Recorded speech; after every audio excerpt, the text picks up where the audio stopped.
to green, and in Alabama, we are racing. A great start from the pole sitter, Alex Palou, with the immediate advantage coming down into turn one. McLaughlin has a look, but thinks better of it.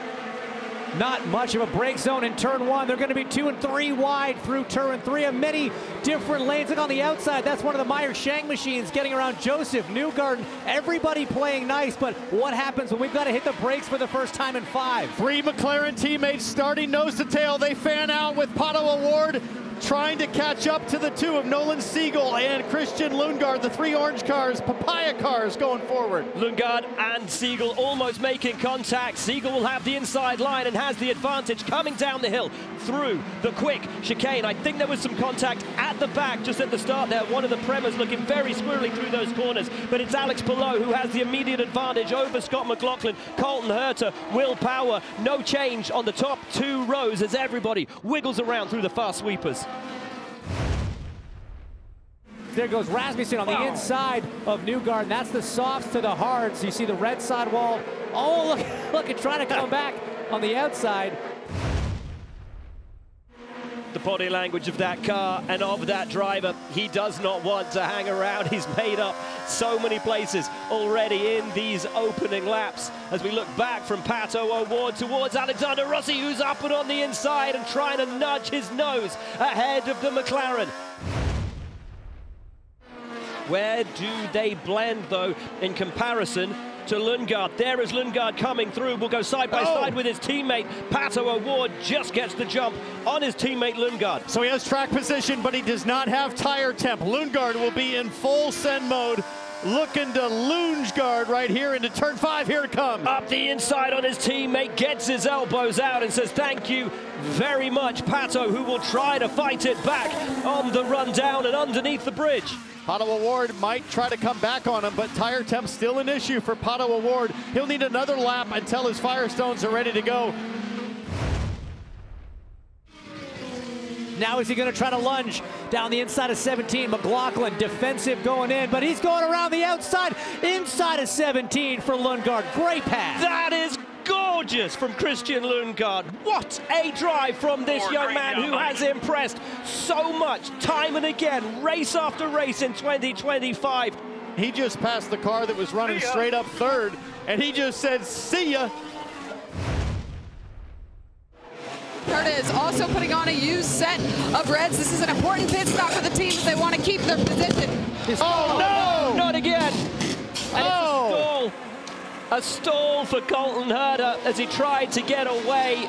I tell you, if he didn't have bad luck, he'd have no luck at all. There goes Lundgaard, there goes McLaughlin. Here comes Will Power, there's Pato Award. Colton Herta lost 3 positions there, maybe 4. And another.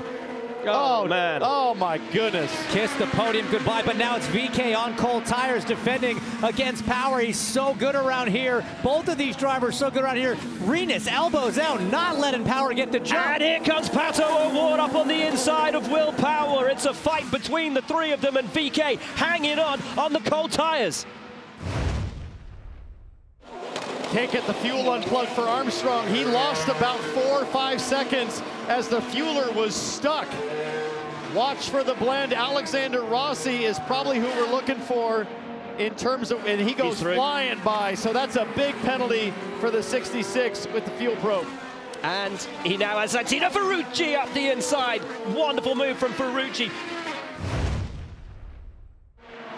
Josef Newgarden now having another look up the inside, but he's not quite close enough and aware all the time that any small mistake from him will allow Nolan Siegel through, who's having an impressive day out there. Great job by Marcus Armstrong on the harder compound tire with less grip and cold temperatures. We very nearly had our first caution, believe it or not. Off went Louis Foster, skidding through the gravel and the grass, then crept along by the side of the track and just kept it going. Huge pit stop for Dale Coyne. Oh, no, Issue on the right front. The wheel nut has gone missing. Precious few seconds lost. defending on cold tires. Here comes Will Power. Another sticker set of the soft Firestones on the 18 of Rinus VeeKay. He said did it once before. He's got a bit wide. That's going to open the door for Power on the back straight. Down into turn 8. It's a drag race. But Power's going to have to go the long way round. Gets tucked up underneath him. If he's going to try a pass here, it will have to be bold, but he won't because he knows that he can't. Rinus VeeKay delivering under pressure on this outlap. We'll see an onboard replay here for Santino Ferrucci in exactly this moment 1 lap ago. Let's watch and listen. Oh, man! VeeKay with a great run on the button probably right here as they come to turn 5. He is on the button, moves to the inside. Will break as late as he dare. It's on. McLaughlin's going to have trouble. This is good stuff. Mr. Perfect, Alex Palou will do it again. Untouchable, undeniable, inevitable. It's going to be 3 wins from the opening 4 races for Alex Palou. Yes! Let's go, boys! Woo-hoo! Yes! Oh, man! You guys are the best. What a car. And it's not over yet. There is VeeKay tucked up behind Scott McLaughlin in the red and white car ahead of him. He has one final chance. I don't think he's quite gonna get there. But a 4th place for VeeKay behind McLaughlin and Lundgaard. That is your podium. Palou, Lundgaard, McLaughlin, but VeeKay for Dale Coyne with a 4th place.